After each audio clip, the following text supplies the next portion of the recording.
أعوذ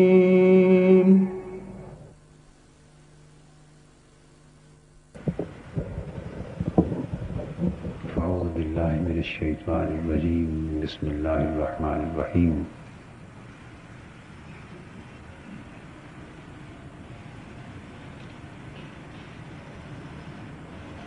كنتم أمواتا فأحياكم ثم يميتكم ثم يحييكم ثم إليه ترجعون. وقال الله تعالى في مقام آخر: خلق الموت والحياة ليبلوكم أيكم أحسن عملا. صدق الله مولانا العظيم. معزز خواتین و حضرات، اللہ رب العزت کا شکر ہے جس نے ہمیں اس امر کی توفیق عطا فرمائی کہ ہم اپنی زندگی اور موت کی حقیقت کو سمجھنے کی کوشش کریں اور وہ حقائق جو موت کے بعد پیش آنے والے ہیں اور آخرت میں جزا اور سزا کی صورت میں ہماری زندگی کا جو منتہا اور جو آخری منزل ہمیں نصیب ہونے والی ہے اس کے بارے میں فکر کریں۔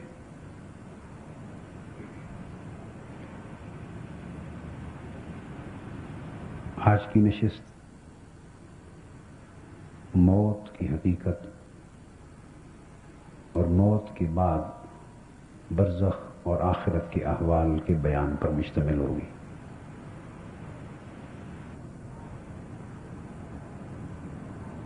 میں نے اپنی گفتگو کی ابتدا کے لیے سورہ بقرہ کی ایک آیہ کریمہ میں سے چند الفاظ، پوری آیہ کریمہ نہیں، اس کے چند الفاظ تلاوت کیے ہیں، اور اسی طرح سورہ ملک کی ایک آیہ کریمہ میں سے بھی چند الفاظ تلاوت کی،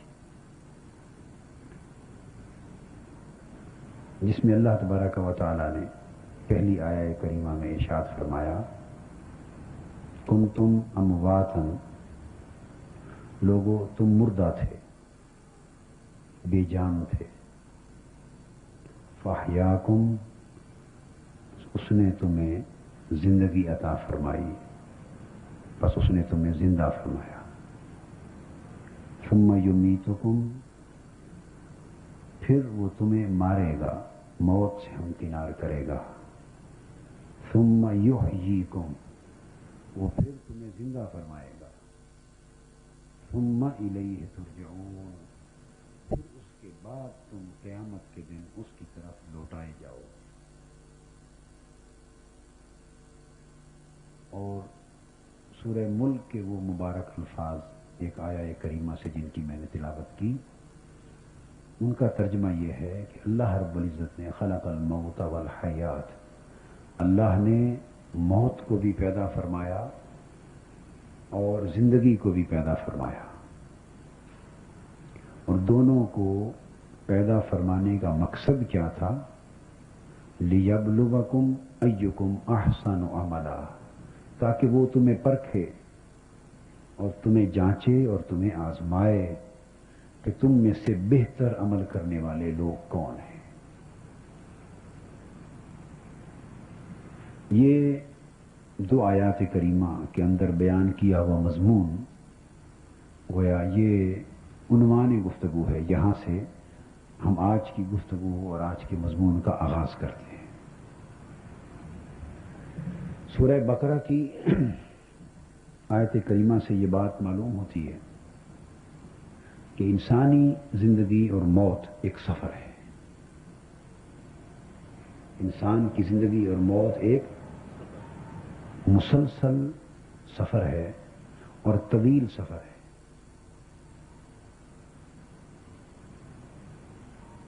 اس آیت کریمہ سے ہمارا ایک مغالطہ، اپنی زندگی اور موت کی نسبت ایک مغالطہ دور ہو جانا چاہیے، اور وہ مغالطہ یہ ہے کہ ہم نے اپنی موجودہ زندگی کو انسان کی زندگی کی کل متاع اور انسان کی پوری زندگی اور اس کا مبتدا اور منتہا اسی زندگی کو سمجھ لیا.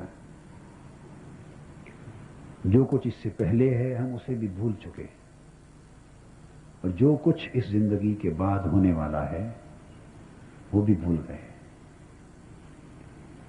اللہ تبارک و تعالی نے انسان کے سفر زندگی کے 5 مرحلے اس آیت کریمہ میں بیان فرمائے.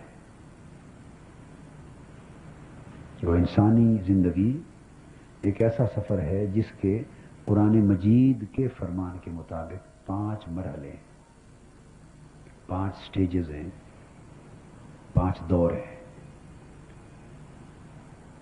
دنیاوی زندگی اور اس موجودہ مادی زندگی کے تناظر سے اللہ تبارک و تعالیٰ نے ہماری زندگی کے پہلے مرحلے کو موت سے تعبیر فرمایا. فرمایا کنتم امواتن، تم بے جان تھے. یعنی یہ مادی زندگی جو تم اس وقت اپنی دیکھ رہے ہو، تمہارے اوپر ایک ایسا دور گزرا ہے جب یہ زندگی موجود نہ تھی مگر تم تھے. فرمایا کنتم امواتن، تم مردہ تھے. اب اس میں جو بات توجہ طلب ہے وہ یہ کہ تم تھے مگر تمہاری حالت یہ تھی کہ تم مردہ تھے. اس سے یہ پتہ چلتا ہے کہ یہ جو موجودہ زندگی ہے یہ ہمارا وجود نہیں ہے اور ہماری زندگی کی اصل حقیقت یہ نہیں ہے. کیونکہ اگر اصل حقیقت یہی زندگی ہو تو جب یہ زندگی نہ تھی تب ہم نہ ہوتے، اور جب یہ زندگی نہ رہے گی تب بھی ہم نہ ہوتے. اور قرآن مجید تو اس وقت بھی ہمارا ہونا بیان فرما رہا ہے جب یہ زندگی نہ تھی مگر ہم تھے، اور جب یہ زندگی نہ ہوگی تب بھی ہمارا ہونا قرآن مجید بیان فرما رہا ہے. اس کا پتہ یہ چلا کہ ہمیں اس زندگی نے نہ ہمیں وجود بخشا ہے اور نہ ہماری سفر زندگی کی ابتدا کی ہے، اور نہ اس زندگی کے اختتام پر جو موت آنے والی ہے نہ اس سے ہمارا انعدام یعنی کلی خاتمہ ہونے والا ہے. گویا ہم اس زندگی کی ابتدا سے، جسے ہم پیدائش کہتے ہیں، ہم اس پیدائش سے بھی پہلے تھے، اس پیدائش سے پہلے بھی تھے، اور اس زندگی کا انجام جسے ہم موت کہتے ہیں ہم اس موت کے بعد بھی رہیں گے. گویا انسان اس دنیاوی پیدائش سے پہلے سے چلا آ رہا ہے اور اس دنیاوی موت کے بعد بھی جائے گا. یہ سفر جسے ہم کل زندگی سمجھے ہوئے ہیں یہ تو انسان کے سفر زندگی کا ایک مرحلہ ہے. تو قرآن مجید کی اس آیت کریمہ کو میں پہلے جو 5 مرحلے ہیں ان کو تھوڑا جدا کر کے سمجھا لوں، پھر اس کی آگے وضاحت میں انشاءاللہ تعالی ہم آئیں گے. تو قرآن مجید میں ارشاد فرمایا کہ تمہارا آغاز موت سے ہوا، اور موت سے مراد یعنی تمہارے اس دور سے ہوا جب یہ زندگی تمہیں میسر نہ تھی. گویا تم اس زندگی کے دور میں داخل ہونے سے پہلے کسی دور میں، کسی جہان میں، کسی عالم میں تھے، مگر وہ چونکہ تمہیں نظر نہیں آتا لہذا تمہاری سمجھ میں وہ موت ہے. مگر تم امواتن، تم تھے.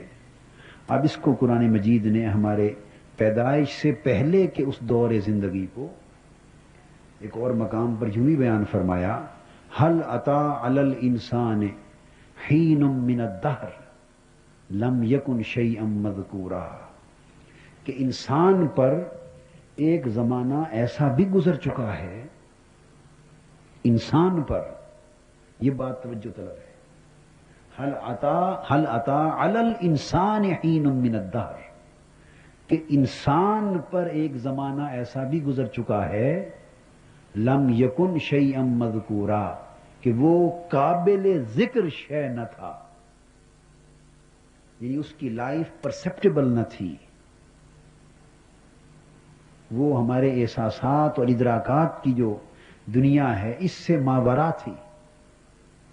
ہم اس لائف کو محسوس نہیں کر سکتے، پرسیو نہیں کر سکتے، اپنی عقل سے جان نہیں سکتے، اس کا ذکر نہیں کر سکتے. اپنی اس دنیاوی زندگی کے پیمانوں کے مطابق وہ قابل ذکر نہ تھا، مگر وہ زمانہ بھی انسان پر گزرا ہے. اس آیت کریمہ نے یہ بات دو ٹوک طریقے سے واضح کر دی کہ جب ہماری یہ زندگی شروع نہ ہوئی تھی تب بھی انسان موجود تھا. تو گویا انسان اس دنیا میں پیدا ہونے سے بھی پہلے تھا، اور پہلے بھی اس کا نام انسان تھا، کیونکہ انسان پر وہ زمانہ گزرا ہے. اللہ پاک نے اس پہلے دور میں جو حقیقت موجود تھی اسے انسان کے لفظ کے ساتھ تعبیر فرمایا. مگر وہ تمہارے جو تذکرے ہیں اور تمہارے جو پیمانے ہیں موت و حیات کے اور احساسات اور ادراکات کے، ان کے حوالوں سے تم اسے قابل ذکر نہیں سمجھتے اس دور کو، چونکہ تم نے اپنے اس دنیا کے شعور میں اس دور کو نہیں دیکھا. اس کی مثال بالکل ایسے ہے جیسے شہداء کی زندگی کے لیے اللہ پاک نے فرمایا وَلَا تَقُولُوا لِمَنْ يُقْتَلُ فِي سَبِيلِ اللَّهِ أَمْوَاتٌ بَلْ أَحْيَاءٌ وَلَكِنْ لَا تَشْعُرُونَ.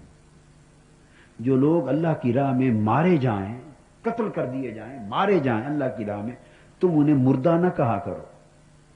اب توجہ طلب بات یہ ہے کہ وہ بالکل ننگی آنکھ دیکھ رہی ہے کہ مارے تو گئے، اور قرآن کہہ رہا ہے یقتلوا فی سبیل اللہ، جو اللہ کی راہ میں قتل کر دیے جائیں. جب قتل ہو گئے، مارے گئے، تلوار سے شہید ہوئے، گولی سے شہید ہوئے، بم بلاسٹ ہوا شہید ہو گئے، دریاؤں میں اللہ کی راہ میں ڈوب گئے، اللہ کے دین کی سربلندی میں ان کے جسم کے پرخشے بھی اڑ گئے، کچھ بھی نہ بچا. تو اللہ کی راہ میں مارے گئے. گویا یہ زندگی جس کو ہم زندگی سمجھتے ہیں یہ کمپلیٹلی ختم ہو گئی ہماری آنکھوں کے سامنے. اب قرآن مجید فرما رہا ہے کہ وہ موت جو اللہ کی راہ میں آ گئی اور تم نے دیکھا کہ موت آ گئی، اس کے باوجود بھی لا تقولوا لمن يقتل فی سبیل اللہ اموات، تم انہیں مردہ نہیں کہہ سکتے. موت آ چکی ہے اور قرآن ان کے موت کے آ جانے کی تصدیق فرما رہا ہے کہ اللہ کی راہ میں مارے گئے، مگر تم انہیں مردہ نہ کہو. بل احیاء، بلکہ وہ زندہ ہیں. تو قرآن مجید نے اس امر کی تصدیق کر دی کہ وہ لوگ جو اللہ کی راہ میں مارے گئے، مر جانے کے باوجود بھی وہ زندہ ہے. اب یہاں وہ نقطہ سمجھنے والا ہے کہ ہماری سمجھ میں بات نہیں آتی. یہ زندگی کے ہونے یا نہ ہونے کا، اس کو تسلیم کرنے کا پیمانہ ہی نہیں ہے. انسان جس وجہ سے مبتلا ہے مغالطے میں، وہ یہ جو چیز اس نے نہیں دیکھی وہ اس کی سمجھ میں نہیں آ رہی. مرنے کے بعد کیا ہونے والا ہے، اور زندگی کی اصل منزل وہ ہے یا یہ ہے، اس نے وہ منزل تو دیکھی نہیں، وہ تو پردے کے پیچھے ہے. اس وقت جو کچھ اس کی آنکھوں کے سامنے ہے وہ اسی کو حقیقت سمجھ رہا ہے، اور جو اس کی آنکھیں نہیں دیکھ رہی اس حقیقت کو وہ اعتقادی طور پر ایک مسلمانی کو برقرار رکھنے کے لیے مانتا تو ہے، مگر اس کے دل کو اور دماغ کو وہ بات سمجھ نہیں آتی. انکار اس لیے نہیں کر سکتا کہ اس کو بتا دیا گیا ہے کہ انکار کرو گے تو کافر ہو جاؤ گے. تو یہ ہے زبان کا اقرار اور زبان کا انکار، مگر دل نہیں مان رہا. یہ بات حقیقت ہے. اگر دل مانتا تو ہم اس زندگی کو اس زندگی سے زیادہ اٹل حقیقت سمجھتے، مگر وہ ہم نے صرف ماننے کے لیے رکھی ہوئی ہے، چونکہ نظر نہیں آ رہی، سمجھ میں نہیں آتی. تو قرآن مجید نے فرمایا وَلَٰكِن لَا تَشْعُرُونَ، مگر تمہیں اس کا شعور نہیں ہے، اس زندگی کی تمہیں سمجھ نہیں دی گئی. اور قرآن مجید نے واضح کر دیا کہ چونکہ تمہیں اس زندگی کا شعور نہیں ہے، سمجھ نہیں، اس لیے تم اس کو تسلیم کرنے میں متعمل رہتے ہو.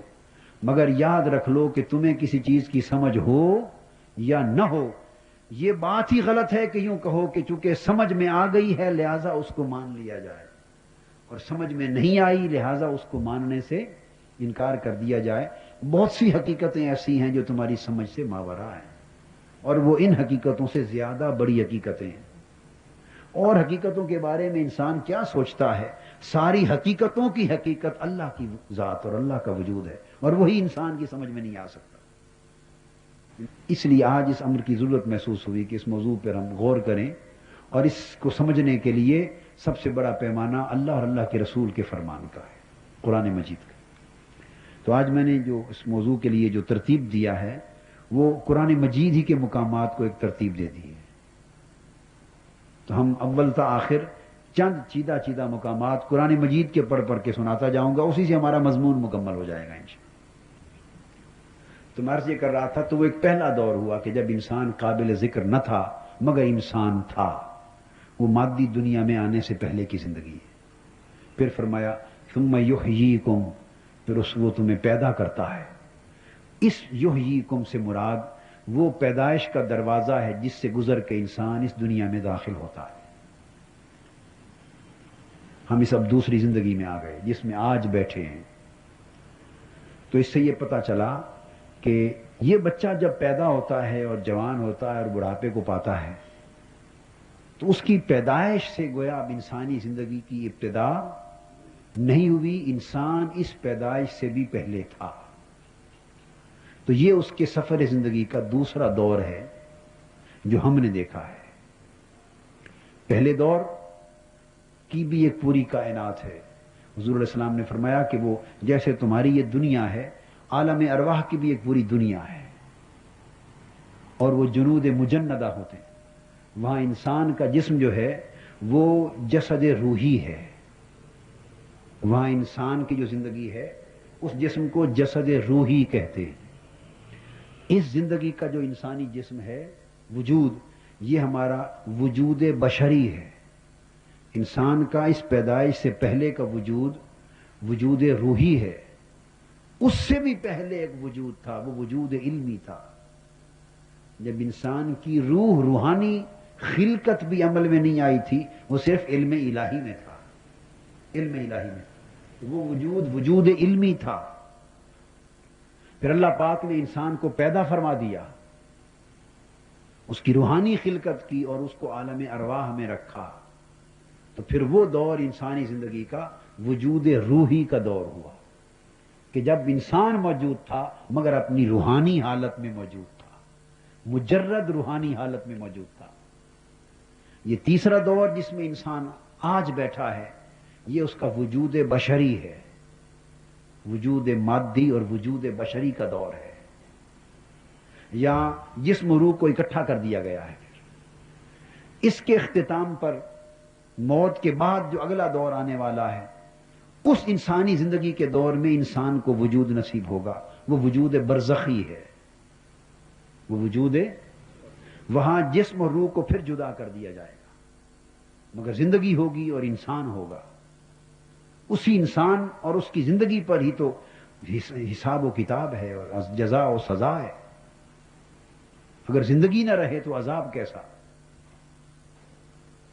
پتھر پہ عذاب نہیں ہے، دریاؤں پر عذاب نہیں ہے، زمین پر، پودوں پر عذاب نہیں ہے، چونکہ نہ ان کی زندگی ہے، نہ ان کا شعور ہے، نہ ان کے احساسات ہیں۔ تو جس پر عذاب ہے، جس پر ثواب ہے، اس کا مطلب اس کی زندگی متحقق ہے۔ اور عذاب اذیت اور تکلیف کے لیے ہوتا ہے، گویا اس کو تکلیف ہوتی ہے، اس کو اذیت ہوتی ہے، اور ثواب سکھ اور چین اور راحت کے لیے ہوتا ہے، تو اس کو اس کی راحت ملتی۔ تمام احساسات اور ادراکات کے ساتھ وہ زندگی موجود ہوگی، برزخ کی زندگی، وجود برزخ۔ اور قیامت کے دن پھر انسان اپنی قبروں سے پھر اٹھائے جائیں گے، اللہ کے حضور پیش ہوں گے، وہاں پھر انسان کا ایک پانچواں مرحلہ آئے گا، وہ وجود اخروی شروع ہوگا۔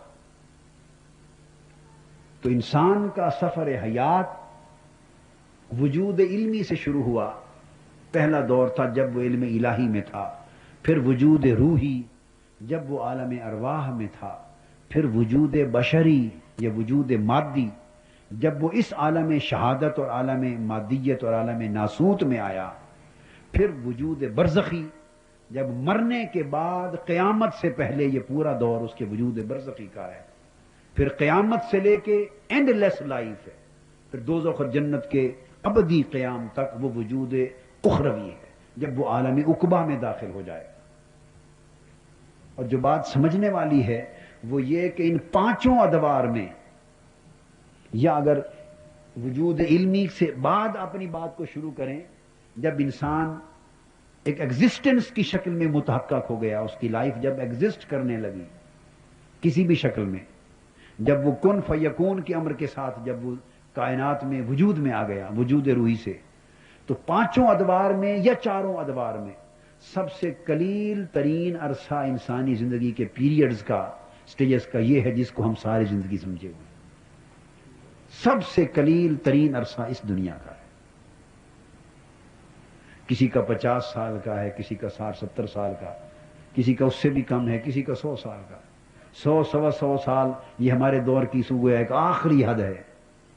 یہ قلیل ترین عرصہ ہے انسان کی زندگی کے ادوار میں سے جس میں ہم آج بیٹھے ہیں، اور جس طرح ہم اس زندگی میں بیٹھے ہیں اور اس کو ساری زندگی اور کل حقیقت حیات سمجھ رہے ہیں، آپ یقین جان لیجئے اس جگہ آنے سے پہلے انسان جب عالم ارواح میں تھا، اور جو ابھی اس دنیا میں نہیں آئے اور وہ عالم ارواح میں ہیں، وہ وہاں رہتے ہوئے وہ کل کائنات اور پوری زندگی کو وہ سمجھے ہوئے، کیونکہ ان کے سامنے وہ منظر ہے حیات کا، ان کے سامنے زندگی کا وہ منظر ہے، ان کی نظر میں وہی حیات ہے۔ ہمارے سامنے زندگی کا یہ منظر ہے، ہمارے نزدیک یہی حیات ہے۔ مر جانے والوں سے پوچھئے جو برزخ میں ہیں، وہ زندگی اس سے کروڑوں اربوں گنا زیادہ وسعت پر مشتمل ہے، ان کے سامنے برزخی حیات کا منظر ہے، وہ اسی کو زندگی سمجھے ہوئے ہیں۔ اور جب ہم آخرت میں پہنچیں گے تو حقیقت کھلے گی کہ یہ سارے ادوار تھے، زندگی کی اصل منزل تو اب آئی ہے، اصل منزل اب آئی۔ اللہ رب العزت نے فرمایا کنتم امواتن، یہ تمہارا پہلا دور تھا جسے تم آج کی زندگی کے مقابلے میں موت سے تعبیر کرتے ہو، ثم یحییکم، پھر وہ تمہیں زندہ کرتا ہے، تم اس دنیا میں آ جاتے، ثم یمیتکم، وہ پھر تمہیں مارے گا۔ اب اس آیت کریمہ میں جو بات توجہ طلب ہے وہ یہ کہ یہ بات ذہن نشین کر لی جائے کہ ہم خود نہیں آ گئے اس دنیا میں، اگر خود آ گئے ہوتے تو پھر یہ زندگی ہماری کل متاع ہوتی اور اس کا مر جانا کلیتاً ہمارا اینڈ ہو جاتا، تو ہماری نہ ابتدا از خود ہے نہ ہماری موت از خود وجود میں آئی ہے۔ اللہ پاک نے فرمایا یحییکم ثم یمیتکم، کہ اس نے تمہیں پیدا کیا ہے اور کسی مقصد کے لیے پیدا کیا، ثم یمیتکم، پھر وہی تمہیں مارے گا۔ تو انسان کو سمجھ لینا چاہیے کہ جب موت بھی اس کے ذریعے آئے گی، اس کی طرف سے آئے گی، اس کا مطلب یہ ہوا کہ ہمیں اس دنیا میں بھیجے جانے کا بھی کوئی مقصد ہے اور ہمیں مارے جانے کا بھی کوئی مقصد ہے۔ ثم یمیتکم، وہ تمہیں مارے گا، کسی مقصد کے لیے مارے گا۔ ثم الیہ ترجعون، اور فرمایا ثم یمیتکم ثم یحییکم، چوتھی سٹیج پھر فرمائی موت کے بعد پھر تمہیں زندہ فرمائے گا۔ ہم یہ سمجھتے ہیں کہ جب انسان مر جاتا ہے اس کی موت آ گئی وہ ختم ہو گیا، نہیں، قرآن مجید فرماتا ہے کہ نہیں، اس موت کے بعد پھر تمہیں زندہ کیا جائے گا، قبر میں اور برزخ میں دوبارہ زندگی ہوگی۔ یہ صرف دروازے ہیں، جیسے پیدائش پچھلے دور سے، پچھلے عالم حیات سے نکل کر اس عالم حیات میں یا اس دور حیات میں داخل ہونے کا ایک دروازہ ہے، اسی طرح موت اس دور حیات سے نکل کر اگلے دور حیات میں داخل ہونے کا ایک دروازہ ہے۔ پیدائش بھی ایک دروازہ ہے اور موت بھی ایک دروازہ ہے، تو نہ پیدائش سے ہم شروع ہوئے ہیں اور نہ موت پر ہم ختم ہونے والے ہیں۔ پیدائش کو اللہ رب العزت نے ایک دروازہ بنایا جس کے ذریعے انسان روحی اپنے دور بشری میں داخل ہو گیا، اور موت کو دروازہ بنایا جس میں انسان مادی اپنے دور برزخی میں داخل ہو جائے گا، اگلے دور میں چلا جائے گا، اور وہ دور حیات قبر میں قیامت تک رہے گا۔ رسول اللہ صلی اللہ علیہ وسلم نے فرمایا مرنے کے ساتھ ہی دراصل اخروی زندگی ایک اعتبار سے شروع ہو جاتی۔ رسول اللہ صلی اللہ علیہ وسلم نے فرمایا کہ قبر یا جنت کے باغوں میں سے ایک باغ ہے یا دوزخ کے گڑھوں میں سے ایک گڑھ ہے۔ جن لوگوں کا سفر زندگی جنت کی طرف جا رہا ہے ان کی جنت مرنے کے ساتھ قبر سے شروع ہو جائے گی، اور ہم میں سے جو اللہ پاک ہمیں محفوظ رکھے دوزخ کی طرح اپنا سفر کر رہے ہیں ان کی دوزخ کی زندگی مرنے کے ساتھ قبر سے شروع ہو جائے گی۔ فرمایا بعضوں کے لیے قبر جنت کا ایک باغ ہے اور بعضوں کے لیے قبر دوزخ کا ایک گڑھا ہے، اور یہ کیفیت برزخ کی درمیانی یہ قیامت کے دن تک رہے گی۔ فرمایا ثم الیہ ترجعون، اور پھر قیامت کے دن تم دوبارہ اٹھائے جاؤ گے اور اس کی طرف لوٹائے جاؤ گے، وہاں آخری حساب و کتاب کا منظر ہوگا، اور وہاں سے ایک اینڈ لیس لائف نئی جو دوزخ اور جنت کی شکل میں ہوگی وہ شروع ہو جائے گی۔ اب میں نے عرض کیا کہ یہ جو عرصہ حیات ہے یہ ہماری زندگی کا قلیل ترین دور ہے۔ کیسے؟ اس دور کو ہم عالم عقبہ کے وقت کے پیمانوں کے ساتھ جب کمپیئر کریں تو قرآن مجید فرماتا ہے کہ جو قیامت کا دن ہے، عقبہ کا دن ہے، آخرت کا دن، وہ ایک دن کان مقدارہ 50,000 سنہ، ایک دن کا جو مقدار ہے، جو ٹائم سپین ہے، وہ 50,000 سال ہے۔ قرآن مجید نے فرمایا کہ تمہارے شمار کے حساب سے آخرت کا ایک دن تمہارے شمار کے حساب سے 50,000 سال کے برابر ہوگا۔ اب میں نے قلیل ترین کا ایک لفظ بولا، اس بات کو سمجھیں کہ گویا عالم عقبہ میں جو ٹائم اور سپیس کا جو پیمانہ ہے، وقت کا جو پیمانہ ہے، وہ ایک معیار قرآن مجید نے ایک سٹینڈرڈ دے دیا کہ ایک دن ہمارے شمار کے 50,000 سال کا ہے، یعنی اس دنیا کے اگر کسی کو 50,000 سال مل جائیں تو وہ آخرت میں اس کا شمار ایک دن کی زندگی ہے۔ تو جب 50,000 سال سے ایک دن بنا تو اب ہماری زندگی تو کل 100 سال ہے میکسیمم، یہ 50 سال ہے، تو 50,000 سال اور 50 سال کی ایک ایوریج بنا لیں آپ آپس میں، ایک نسبت نکال لیں، تو گویا 50,000 سال اگر اس دنیا میں ہم گزاریں تو آخرت کے دنوں اور سالوں کا جو شمار ہے اس کے حساب سے ایک دن ہمیں مہلت ملی۔ وہ جو اوپر نظام وقت کا جو مالک ہے اور جو مدبرات الامر ہیں اور جہاں ہمارا اکاؤنٹ تیار ہو رہا ہے، اس جگہ ایک دن ملا ہمیں، اس دنیا کے حساب سے ہمیں ایک دن ملا اگر ہم نے 50,000 سال گزار لیے۔ اگر ہم صرف 50 سال یا 100 سال گزار کے جا رہے ہوں تو اس دنیا کے حساب سے جہاں اکاؤنٹ تیار ہو رہا ہے شاید ہمیں 1 سیکنڈ کی مہلت بھی نہیں ملی، غالباً 1 سیکنڈ کے بھی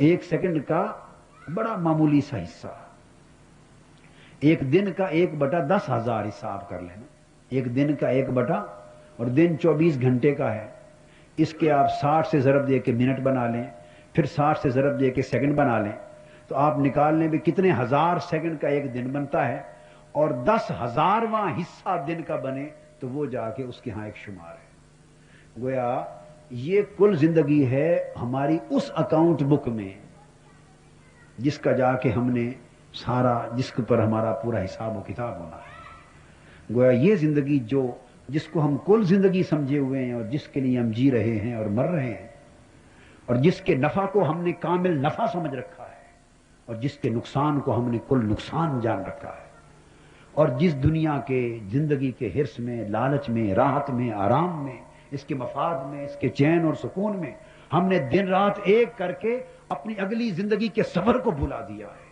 اپنی زندگی کی آخری منزل کو بھلا دیا ہے، سب کچھ بھول گئے۔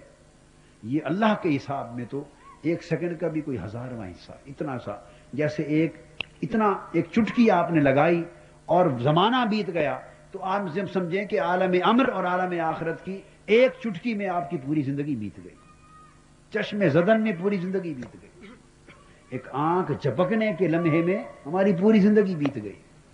تو ہم نے اس پوری زندگی کو، اس اتنے لمحے کو اپنی زندگی کا اول و آخر اور ساری متاع سمجھ کر باقی اصل زندگی کے سفر کو بھلا دیا۔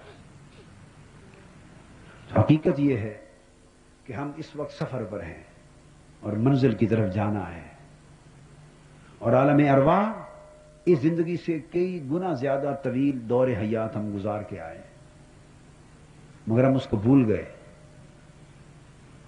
لمبا سفر ایک گزار کے آئے ہیں جس کا آپ اور ہم تصور بھی نہیں کر سکتے کہ خدا جانے کس روح کو، انسان روحی کو، وجود روحی کو عالم ارواح یعنی پہلے دور حیات میں کتنے لاکھ سال ملے رہنے کو، یا کس کو کتنے ہزار سال ملے، یا کتنے کروڑ سال ملے. ہم پچھلی زندگی تو لاکھوں کروڑوں برسوں کے حساب سے گزار کے آ رہے ہیں. تو جب لاکھوں کروڑوں برسوں کے حساب سے ہم زندگی کا ایک دور گزار کے آ رہے ہیں، اور آگے پھر لاکھوں کروڑوں اربوں برسوں کے حساب سے اگلے دور میں جو برزخ کا دور ہے، قیامت تک کا، اس میں جانے والے ہیں، اور آگے پھر اربوں سالوں سے بھی بڑھ کر ایک اینڈلیس زندگی کے دور میں پھر داخل ہونے والے ہیں. تو ہم اپنی زندگی کے گزرے ہوئے اور آئندہ آنے والے ادوار کا اگر وقت کا تناسب نکالیں اور پھر موجودہ زندگی کے قیام کو دیکھیں تو اندازہ ہوتا ہے کہ یہ تو زندگی نہیں ہے، یہ تو صرف سفر کے دوران اللہ پاک نے آزمائش کے لیے ایک لمحے کا سٹے دیا ہمیں، ایک لمحے کا عارضی قیام دیا ہے، ایک لمحے کا عارضی قیام دیا ہے تاکہ اس میں ہم اگلی زندگی کا کچھ سامان تیار کر لیں. اصل جس زندگی کے دور کی طرف ہم بڑھنے والے ہیں اور جو موت کے بعد شروع ہونے والا ہے، تاکہ اس میں تھوڑا سا ہمیں قیام دیا ہے تاکہ اس کا سامان تیار کر لیں. جیسے گاڑی ایک سفر پہ جا رہی ہوتی ہے تو راستے میں کسی جگہ رکتی ہے اور اپنے انجن اپنا فیول لیتا ہے، یہ اپنا فیول لینے کے لیے زندگی کی گاڑی رکی ہے. جہاز طویل سفر پہ جاتا ہے تو وہ ایک مخصوص عرصے سے زیادہ وہ اپنے فیول کے ساتھ نہیں چل سکتا. اگر امریکہ جا رہا ہے تو اس کو فرانس میں کہیں یا لندن میں اس کو سٹے دیتے ہیں تاکہ وہ اپنا فیول لے لے، اپنی ٹینکی بھر لے اور اگلے سفر کا سامان لے کے روانہ ہو. اس دنیا کا قیام اللہ رب العزت نے ہمیں اگلے سفر کی تیاری کے لیے ایک سٹے دیا ہے. اور ہمارا حال یہ ہو گیا کہ جو اگلے اصل زندگی کی تیاری کے لیے ہمیں جو وقفہ ملا ہے، ہم نے اس وقفہ کو زندگی سمجھ لیا ہے، جو اصل زندگی آگے آنے والی ہے اس کو بھول گئے. اور قرآن مجید میں اللہ پاک نے فرمایا سورہ ملک والے مقام پر، خلق الموت والحیات لیبلوکم ایکم احسن عملا، کہ اللہ نے یہ جو دنیا کی تمہاری زندگی اور موت ہے جس کا نظام صبح و شام دیکھتے ہو، یہ اللہ نے زندگی اور موت صرف اس لیے پیدا فرمائی ہے لیبلوکم ایکم احسن عملا، تاکہ وہ تمہیں پرکھے اور جانچے کہ تم میں سے بہتر عمل کر کے میرے پاس کون آ رہا ہے.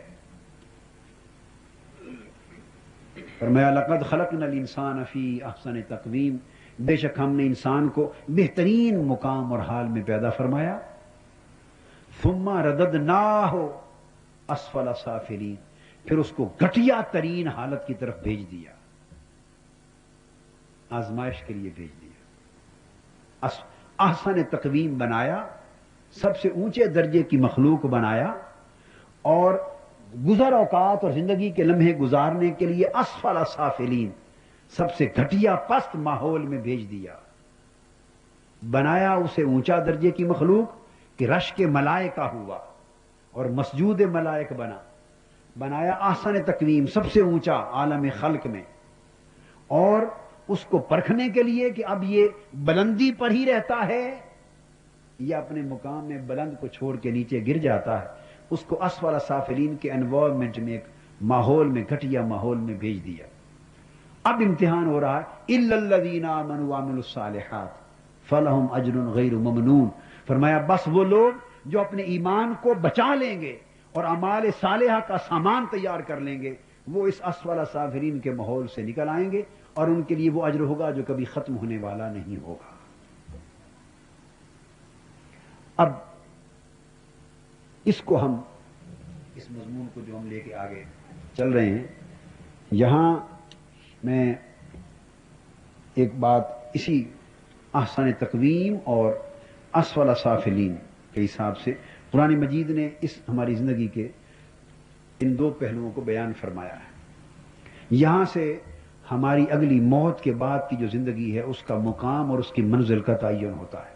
وہ تعین ہم نے آج اس دنیا میں کرنا ہے. اللہ رب العزت نے دو چیزیں ہمیں دکھا دی. یہ سورہ آل عمران کی آیت نمبر 14 میں فرمایا اعوذ باللہ من الشیطان الرجیم زین للناس حب الشہوات من النساء والبنین والقناطیر المقنطرة من الذهب والفضة والخیل المسومة والانعام والحرث ذلك متاع الحیات الدنیا واللہ عندہ حسن المآب. فرمایا لوگوں کے لیے ان کی جو مرغوب چیزیں ہیں ان کی محبت ان کے دلوں میں خوشنما بنا دی گئی ہے. یعنی لوگوں کے اندر کچھ چیزوں کی محبت، کچھ چیزوں کی رغبت پیدا کر دی گئی ہے. عورتوں سے محبت اس دنیا میں انسان کے اندر رکھ دی گئی ہے. اپنی اولاد اور بچوں سے محبت اس دنیا کی زندگی میں انسان کی فطرت میں رکھ دی گئی ہے. والقناطیر المقنطرہ، اور سونے چاندی یعنی مال و دولت کے خزانوں کو کمانا اور اکٹھا کرنا، جمع کرنا، اس امر کی محبت انسان کی زندگی میں رکھ دی گئی ہے. والخیل المسومہ، اور جنگ کے گھوڑوں پر نشان لگا دیتے ہیں جو، یعنی اس میں اشارہ ہے، گھوڑوں کا جب بھی ذکر آتا ہے تو قوت اور طاقت اور اقتدار کی طرف اشارہ ہے. تو وہ قوت اور طاقت اور اقتدار، اس کے اسباب اور ذرائع کو حاصل کرنا، اس سے محبت بھی انسانی فطرت کے اندر اس دنیا میں رکھ دی گئی ہے. والانعام والحرث، تو پہلے سونا چاندی کہہ کر دنیا کے مال و دولت کا ایک رخ بیان کیا، اور پھر مویشی اور کھیتی باڑی کہہ کر زراعت کی طرز کی جو دنیا کا معنی ہے. تو گویا شہری زندگی اور تجارتی زندگی اور صنعتی زندگی کے ذریعے جو مال کمانا ہے اس کی محبت بھی رکھ دی گئی ہے، اور ذمہ دارانہ زندگی جو ہے اس کے ذریعے جو مال و دولت انسان کماتا ہے اور محبت کرتا ہے اور زمینوں کے ساتھ اس کی محبت بھی رکھ دی گئی. اور پھر فرمایا زین للناس حب الشہوات، یہ ساری محبتیں انسان کے من میں ان کو بڑا خوشنما بنا دیا گیا ہے. جب اللہ پاک نے فرما دیا زین، خوشنما بنا دیا گیا، اس کا مطلب اب کوئی بحث کرنے کی ضرورت نہ رہی کہ انسان کے اندر یہ محبتیں رکھی اور انہیں انسان کو کی طبیعت میں ان کو مرغوب بنا دیا، خوشنما بنا دیا. یہ بہر صورت انسان کو بھلی لگتی. اب یہ محبتیں رکھ دی. یہ سب کچھ کیوں کیا جا رہا ہے؟ اس کے بغیر کوئی جینون ٹیسٹ نہیں ہو سکتا. یعنی فرشتوں کی زندگی میں یہ محبتیں نہیں رکھی گئیں، انہیں یہ مرغوبات نفس نہیں دی گئیں، لہذا فرشتے کسی ٹیسٹ میں، کسی امتحان میں، ابتلا میں مبتلا نہیں. ان کا نہ کوئی حساب و کتاب ہے نہ جزا و سزا ہے. کیونکہ حساب و کتاب کس شے کا کہ جب کانفلکٹ ان کی زندگی میں کانفلکٹ رکھا ہی نہیں گیا، گڈ اور ایول کا، نیکی اور بدی کا، تقوی اور فسق کا، جب کوئی کانفلکٹ ہی نہیں رکھا ان کی زندگی میں تو امتحان کس شے کا ہونا ہے. تو انسان کو فرمایا کہ احسن تقویم بنا کر جو اسفل سافلین جس کو کہا تھا اس کی تفسیر قرآن مجید بیان کر رہا ہے کہ اسفل سافلین میں کیسے بھیجا، کہ گھٹیا ترین پست دنیا میں جو اس کو رہنے کے لیے بھیجا. وہ کیوں پست ہے؟ کہ اس کو ان محبتوں میں کے ماحول میں انسان کو رکھ دیا گیا، اور یہ پست محبتیں ہیں. اسفل سافلین کیوں کہا یہ بات بتانا چاہتا ہوں. اس کو جو پست ماحول میں رکھ دیا گیا، وہ پست ماحول کیا ہے انسان سوچتا ہے نا، وہ ان محبتوں کا ماحول، اس کو پستی کا ماحول قرار دیا اور یہ فطرت میں رکھا گیا ہے. اب اس کے بعد یہ فرما کہ واللہ، اور فرمایا ذالک متاع الحیات الدنیا، لوگوں یہ دنیاوی زندگی کا سرمایہ ہے. مال و دولت کی محبت، سونے چاندی کی محبت، کھیتی باڑی اور زراعت اور زمین کی محبت، اقتدار اور طاقت کی محبت، سرمایہ کی محبت، اولاد کی محبت، بیوی بچوں کی ازدواجی محبت، خاندان کی محبت، یہ ساری محبتیں ملیں تو دنیا، فرمایا یہ دنیاوی زندگی کی کل متاع اور سرمایہ ہے. تو اس میں انسان کو رکھ دیا گیا اور ان کی چاہتیں انسان کے دل میں پیدا کر دی. اب انسان انہی کی چاہتوں کی وجہ سے صبح و شام اپنا محنت کر کے، خون پسینہ ایک کر کے مال کما رہا ہے، زمینیں کما رہا ہے، مکانات بنا رہا ہے، تجارت کر رہا ہے، صنعتیں لگا رہا ہے، دنیا میں آسائشیں، راحتیں حاصل کر رہا ہے، اولاد کو اور زیادہ بہتر سے بہتر زندگی کے لیے، پوری دنیا کو پر آسائش زندگی اپنی دنیا میں حاصل کرنے کے لیے دن رات ایک کر کے تکلیفیں اٹھا رہا ہے، اس لیے کہ اس کو یہ آسائشیں اس کی زندگی میں مرغوب کر دی گئی. اب یہ رکھ کر اب ایمان کا جو کانفلکٹنگ انوائرمنٹ کیا ہے وہ یہ اب فرمایا میرے حبیب صلی اللہ علیہ وسلم لوگوں کو بتا دیں کہ ایک طرف یہ محبتوں کا ماحول ہے جس میں انسان کو رکھا، اور انسان کے اندر فطری اور جبلی طور پر ان چیزوں کی محبت راسخ کر دی، اور انہیں یہ چیزیں محبوب محسوس ہوتی ہیں، مرغوب لگتی ہیں، ان کی طبیعت اور دل کو بھاتی ہیں، اپیل کرتی ہیں. فرمایا میرے محبوب ان کو یہ بتا دیں اور اب بتا دیں کہ لوگوں اب یہ ساری محبتوں بھرا ماحول جس کی خاطر تو نے اپنے دن اور رات کے چین برباد کر دیے، دکھ گین کر لیے، سکھ برباد کر دیے، اس کو کل متاع حیات سمجھ لیا، اس کے لیے مارا مارا پھر رہا ہے، مارا مارا پھر رہا ہے۔ یہ بتا دیا جائے کہ اللہ کی طرف سے اس کے سوا ایک اور زندگی بھی ہے، اس زندگی کا نقشہ بھی آنکھوں کے سامنے رکھ لو تاکہ اب دیکھا جائے کہ اب ان میں سے ان محبتوں کو اور مرغوبات کو اور ان محبتوں اور مرغوبات میں سے دو میں سے کون کسی کو ترجیح دیتا ہے۔ فرمایا قل فرما دیں او نبئکم بخیر من ذالکم، فرما دیجئے اے میرے محبوب صلی اللہ علیہ وسلم کہ کیا میں یہ ساری جو خوبصورت اور مرغوب چیزوں کا ذکر میں نے کیا ہے کیا ان سے ایک بہتر زندگی کی بھی تمہیں خبر دوں، ان سے زیادہ پیاری اور اعلیٰ اور مرغوب حقائق کی بھی تمہیں اطلاع کروں، بتاؤں؟ فرما دیں بتا دیں للذین اتقوا عند ربہم، فرمایا ہاں اللہ کے پاس اس سے ایک اونچے درجے کی زندگی بھی ہے، اس سے اونچی مرغوبات بھی ہیں، اس سے اونچی محبت اور چاہت اور رغبت کے لائق کچھ اور زندگیاں اور کچھ اور چیزیں اور نعمتیں بھی ہیں۔ سب کچھ انہی کو نہ سمجھ لینا، مگر وہ جو اونچے درجے کی چیزیں ہیں وہ کن کے لیے؟ للذین اتقوا عند ربہم، جو اپنے رب کے ہاں ڈرنے والے ہیں، پرہیزگاری اختیار کرنے والے ہیں، تقوی اختیار کرنے والے ہیں، ان کے لیے اس زندگی کے مقابلے میں دوسری زندگی کیا ہے؟ جنات تجری من تحتها الانہار، اس مرنے کے بعد ایک باغوں بھری زندگی ہے جس میں راحتیں ہیں، جس میں آرام ہیں، جس میں اخروی نعمتوں کے باغات ہیں جن کے نیچے نہریں رواں۔ یہ جو چیزیں بیان کی ہیں یہ انسان کو ایک آئیڈیا دینے کے لیے کہ تم خوبصورت سے خوبصورت زندگی جو اپنی رہائش گاہ بناتے ہو تو اس میں کیا ہوتا ہے؟ محلات ہوتے ہیں، اس میں پانی چشمے بہاتے ہو، فوارے لگاتے ہو، نہریں بہاتے ہو، چشمے بہاتے ہو، سمندروں کے کناروں پر کوٹھیاں بنا لیتے ہو، اس میں سبزے اگاتے ہو، باغات اگاتے ہو، پھل لگاتے ہو۔ تمہارا آخری آئیڈیل جو اب ذہن میں تصور کر لو کہ خوبصورت سے خوبصورت اور آرام دہ سے آرام دہ بڑھ کر زندگی پرآسائش ماحول اور رہائش گاہ کیا ہو سکتی ہے، اس تصور کو ادھر بیان کیا ہے کہ وہ ایک ایسی زندگی ہے جس میں تمہاری رہائش گاہیں ہیں، باغات ہیں، ان کے نیچے نہریں ہیں، اور ان کے ساتھ پھر اوپر تھا نا زین للناس حب الشہوات من النساء، عورتوں کی محبت کا تذکرہ کیا تھا، ادھر جواب دیا وازواج مطہرات، اس سے بہتر سنگتیں عورتوں کی شکل میں وہاں بھی ہیں، ورضوان من اللہ اکبر، اور یہ ساری نعمتیں اور خوبیاں ایک طرف، اور ان سب سے بڑھ کر اس زندگی کی ایک حقیقت کیا ہے؟ اور وہ اللہ کی رضا ہے۔ اس زندگی میں ایک سب سے بڑھ کر ایک حقیقت ہے جس کا مقابلہ دنیا کی کوئی نعمت نہیں کر سکتی، اور وہ اللہ کا راضی ہونا۔ اور جب اللہ راضی ہوتا ہے وہ حکم دیتا ہے فرشتوں سے کہ فرشتوں میرے اور میرے بندوں کے درمیان جو پردہ ہے وہ ہٹا لو تاکہ یہ کھلے طریقے سے میرا دیدار کر لیں اور انہیں میری قربت میں جگہ دے دی جائے، انہیں میرے قریب کر دیا جائے، کیونکہ میں ان سے راضی ہو گیا ہوں۔ ورضوان من اللہ اکبر، اور خوشخبری سنا دو کہ اب میں کبھی تم سے ناراض نہیں ہوں گا، اور میرا راضی ہو جانا دنیا اور آخرت کی ساری نعمتیں ایک طرف اور صرف میرے راضی ہو جانے کی نعمت ایک طرف۔ واللہ بصیر بالعباد، اور اللہ تعالیٰ اپنے بندوں کو کے حالات کو دیکھنے والا ہے۔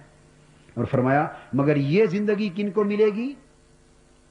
یہ زندگی ان کو ملے گی الذین یقولون ربنا اننا آمنا، یہ زندگی ان لوگوں کے لیے ہے جو اس دنیا میں عرض کرتے ہیں باری تعالیٰ ہم تجھ پر ایمان لائے، فاغفر لنا ذنوبنا، اور وہ اللہ سے ڈرتے رہتے ہیں اور رو رو کر التجائے کرتے ہیں کہ مولا ہمارے گناہ معاف فرما دے، وقنا عذاب النار، اور ہمیں دوزخ کے عذاب سے بچا لے۔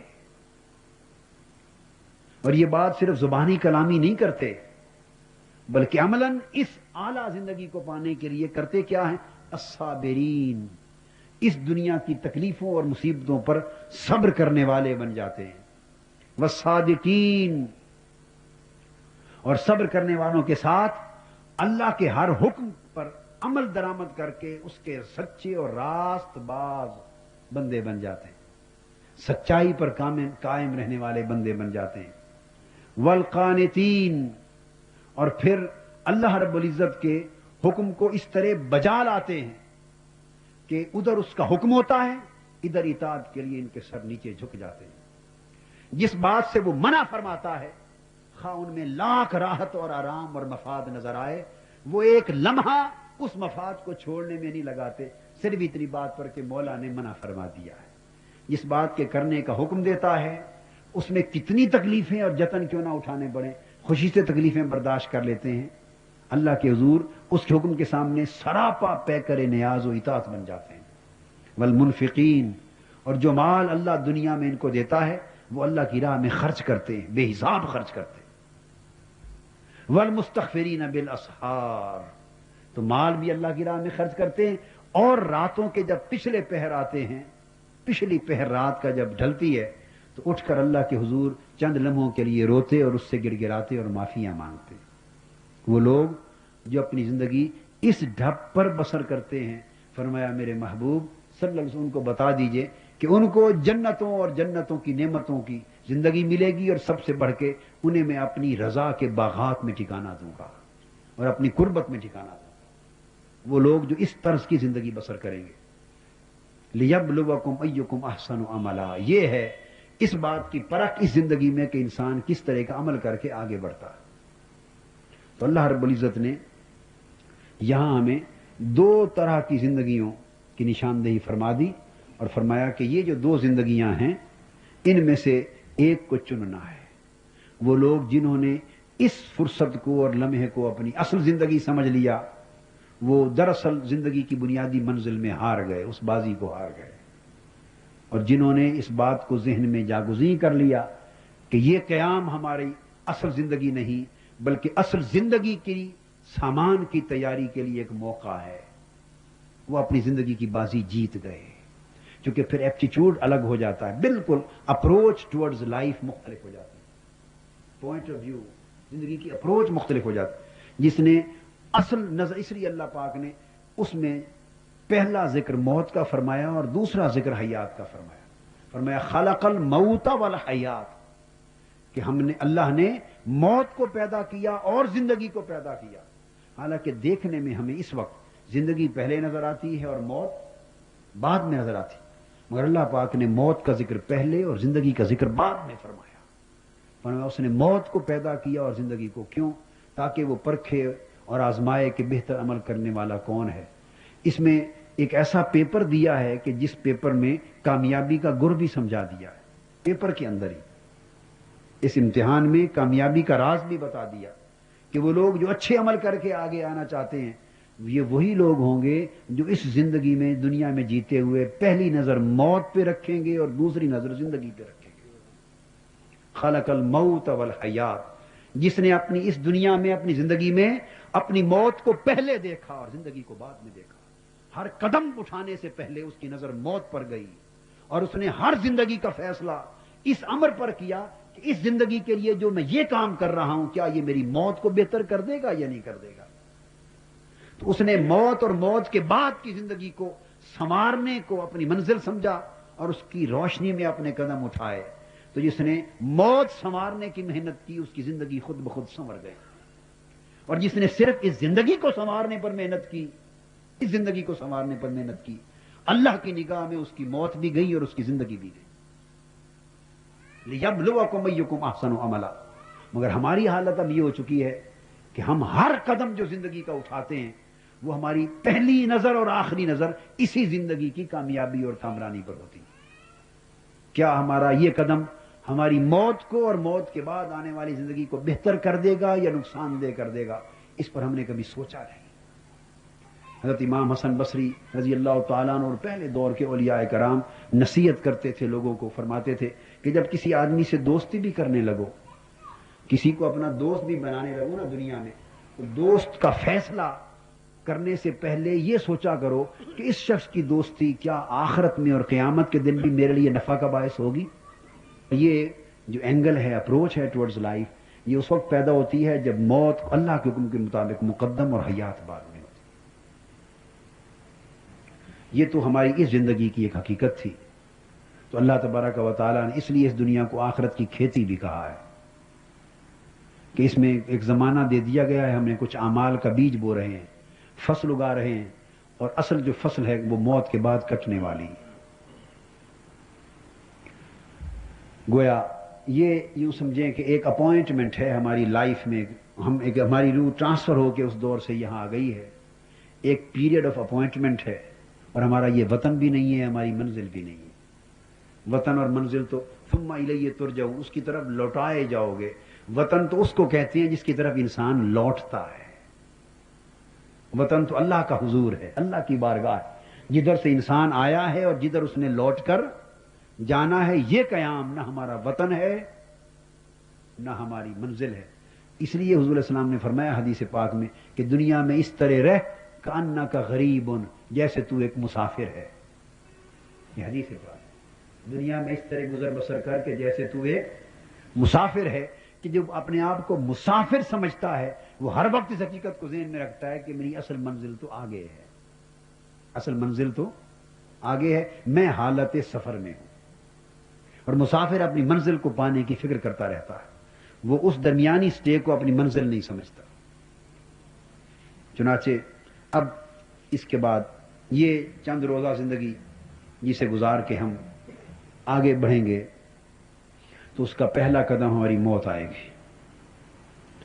میں نے عرض کی ایک دور ہم گزار کے آ چکے ہیں، تو اللہ پاک نے ہمیں 9 ماہ کے لیے، ایک عرصے کے لیے ماں کے پیٹ میں رکھا۔ وہ چاہتا تو عالم ارواح سے ڈائریکٹ ہمیں عالم دنیا میں منتقل فرما دیتا، مگر اس نے ایسا نہیں کیا۔ اس دنیا میں منتقل کرنے کے لیے اس نے ایک درمیانی، ایک انٹرمیڈیری فیز رکھا ہے۔ عالم ارواح اور اس عالم اجسام، عالم دنیا کے درمیان ایک انٹرمیڈیری فیز رکھا ہے، درمیانی زمانہ رکھا ہے چند ماہ کا، جس میں روح کو بطن مادر میں منتقل کر دیا جاتا ہے اور جسم کی تشکیل کا عمل ہوتا ہے۔ اور ماں کے پیٹ میں وہ جو دور ہوتا ہے اس میں اس روح کو جسم دے کر اگلی دنیا میں بھیجنے سے پہلے اس دنیا کے ماحول کا تھوڑا عادی بنایا جاتا ہے۔ تو ماں کا پیٹ گویا پچھلی دنیا سے ادھر منتقل ہونے کے لیے درمیانی قبر ہے۔ ماں کا پیٹ وہ وجود روحی کی قبر ہے کہ اگلے دنیا میں منتقل ہونے کے لیے درمیانی عرصہ روح کو ایک مخصوص وقت کے لیے ماں کے پیٹ کی قبر میں سٹے دیا جاتا ہے، اور اس میں اگلے دور حیات کے لیے اسے تیار کیا جاتا ہے۔ پھر اس زمانے میں ہم آ گئے۔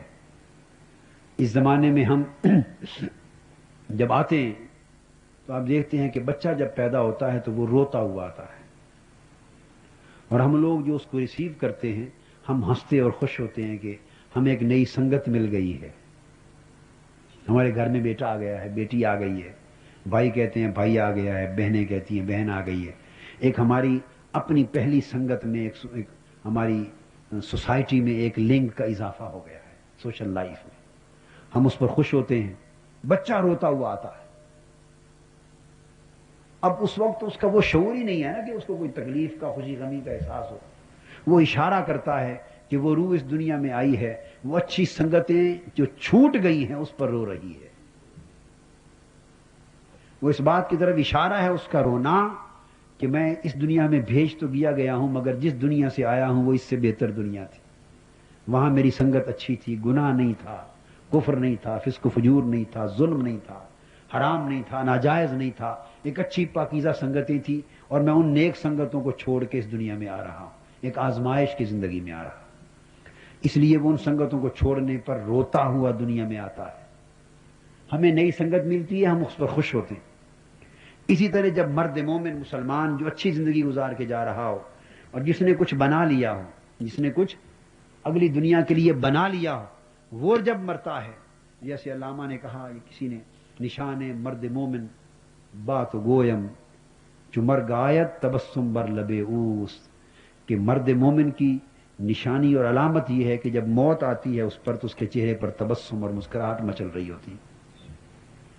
تو جب وہی جو روتا ہوا اس دنیا میں آیا تھا، وہ مومن اور وہ مسلمان، وہ نیک بخت اس دنیا سے جاتا ہے اور موت کے دروازے سے گزرنے کا وقت آتا ہے تو وہ ہنستا اور مسکراتا ہوا جاتا ہے اور پچھلوں کو روتا چھوڑ جاتا ہے۔ جب بچہ آیا تھا تو ہم ہنسے تھے، وہ رویا تھا۔ جب انسان گیا ہے وہ مسکراتا ہوا جا رہا ہے اور ہمیں روتا ہوا چھوڑ کے جا رہا ہے۔ ہم اس لیے رو رہے ہیں کہ ہماری ایک سنگت چھوٹ گئی ہے، جو ملی تھی وہ سنگت ہم سے چھوٹ گئی ہے، جا رہی ہے ہمیں چھوڑ کر، مگر وہ مسکراتا ہوا جا رہا ہے. وہ اس لیے مسکراتا ہوا جا رہا ہے کہ وہ اسے اس وقت پتا چلتا ہے کہ اوہ میں جس دنیا میں گم تھا وہ تو ایک قیام تھا. وہ موت کے دروازے سے گزرتے ہی ایک پردہ اٹھتا ہے اور پردے کے ماورا جب نظر دوڑتا ہے تو وہ دیکھتا ہے کہ او میری اصل زندگی تو یہ ہے. یہاں تو انبیاء علیہ السلام کی ارواح ہیں, صدیقین کی ارواح ہیں, شہداء کی ارواح ہیں, اولیاء کی ارواح ہیں, صحابہ کرام ہیں, اہل بیت اعظام ہیں, انبیاء ہیں, متقی لوگ ہیں, ملائکہ ہیں. ایک مقدس روحوں کی دنیا ہے, جنتیں ہیں, باغات ہیں, اللہ کے قرب ہیں, نعمتیں ہیں. وہ جب اس موت کے وقت اسے وہ منظر دکھایا جاتا ہے, موت کے وقت اسے اپنا مقام دکھایا جاتا ہے, تو مرد مومن جب اس مقام کو دیکھتا ہے تو اس کی روح پرواز کر جاتی, تو وہ مسکرانے لگتا ہے اس لیے کہ میں اپنی منزل کی طرف بڑھ گیا اور اپنی زندگی کی کامیابی کو دیکھ رہا ہے. تو وہ مسکراتا ہوا چلا جاتا ہے, ہم اس کے پیچھے روتے رہ جاتے ہیں. روتے ہوئے آنا اور مسکراتا ہوا جانا اس بات کی علامت ہے کہ حقیقت میں انسانی روح اس دنیا میں آنے پر خوش نہ تھی, چونکہ امتحان اور آزمائش اور ابتلا میں آ رہی ہے. مگر اس دنیا کا وہ زین للناس حب الشہوات آئی تھی تو روح خوش نہ تھی. اسے پتا تھا کہ میں بہت بڑی آزمائش میں گر رہی ہوں, ایک ابتلا میں جا رہی ہوں. خدا جانے گا, جانے اس آزمائش میں کامیاب گزروں گی یا ناکام ہو جاؤں گی. اس سے ڈر رہی تھی, وہ رو رہی تھی. پچھلی سنگت کے چھوٹنے پر رو رہی تھی, اگلی بہت بڑی آزمائش اور ابتلا میں گر جانے پر رو رہی تھی. خدا جانے میرا انجام کیا ہوگا. مگر وہی ہوا جو ہونا تھا. جب انسانی روح اس دنیا میں آ گئی, زین للناس حب الشہوات, اسے دنیا, مال و دولت, بیوی بچے, کارخانے, جائیدادیں, تجارتیں, زمینیں, مال مویشی, نفس کی خواہشات, دنیا کی راحت و آرام, ان ساری چاہتوں نے مل کر اس کے ادھر گھیرا بنا لیا.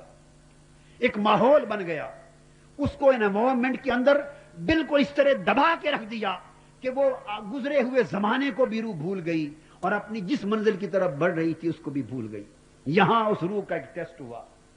وہ روح جو اس میں گم ہو گئی, جس نے یہاں کی راحت کو کل راحت سمجھ لیا اور یہاں کی تکلیف کو کل تکلیف سمجھ لیا اور یہی کی ہو کے رہ گئی, یہی کی ہو کر رہ گئی, وطن کو بھول گئی, اصل منزل کو بھول گئی, وہ ناکام ہو گئی, وہ ناکام ہو گئی. لہذا وہ شخص جس نے اس دنیا کی زندگی کو ساری زندگی سمجھا اور مرتے دم تک دنیا میں غرق رہا اور دنیا میں مستغرق رہا اور دنیا میں فنا رہا, اور اس نے اس دنیا میں زندگی میں مرنے سے پہلے اپنی اگلی زندگی کا سامان تیار نہ کیا, اگلی زندگی کے لیے بینک بیلنس تیار نہ کیا, جو اپنی اس دنیا کے گھر کو, اندھیروں کو دور کرنے کے لیے روشنیاں, بلب, ٹیوبیں, فانوس, ہزار طرح کی روشنیاں مہیا کرتا رہا, مگر اس دنیا میں رہتے ہوئے اس نے وہ مرنے کے بعد جس کوٹھے میں جا رہا ہے, جس گھر میں جا رہا ہے, قبر, وہ اندھیروں کا گھر ہے, اس کے لیے روشنی تیار نہ کی. جس نے اپنی اس دنیا کے لیے سیجیں تیار کی اور مرنے کے بعد جس ننگے گھر کے فرش میں جا رہا ہے اس کے لیے کوئی سیج تیار نہ کی. اس دنیا کے گھر کو پر راحت اور پر آرام بنانے کے فکر میں رہا, مگر اسے یہ خبر نہ رہی اور وہ بھول گیا کہ میں جس پوری زندگی کو پر آسائش بنانے کے فکر میں لگا ہوا ہوں اور بھاگ دوڑ کرتے ہوئے لگا ہوا ہوں, میری آنکھیں صبح و شام یہ منظر دیکھ رہی ہیں کہ وہ شخص جو مارا پھر رہا ہے اس دنیا کے 50-60 سال کو آسائش دینے میں, اچانک اس آسائش حاصل کرنے کی بھاگ دوڑ میں یکا یک اس کو ہارٹ اٹیک ہوتا ہے اور اس کی روح پرواز کر جاتی ہے, اس کے سارے منصوبے دھرے کے دھرے رہ جاتے ہیں. اس وقت اس کی آسائشیں کہاں جاتی ہیں, اس کے راحت اور آرام کہاں جاتے ہیں, اس کے منصوبے کہاں جاتے ہیں. اور اے ناداں انسان, تجھ سے بڑھ کر بھی کوئی ناداں ہوگا کہ تو اس زندگی کو بہتر بنانے پر اپنی ساری زندگی برباد کر رہا ہے جس کی زندگی کے ایک پل کا بھی تمہیں بھروسہ نہیں ہے.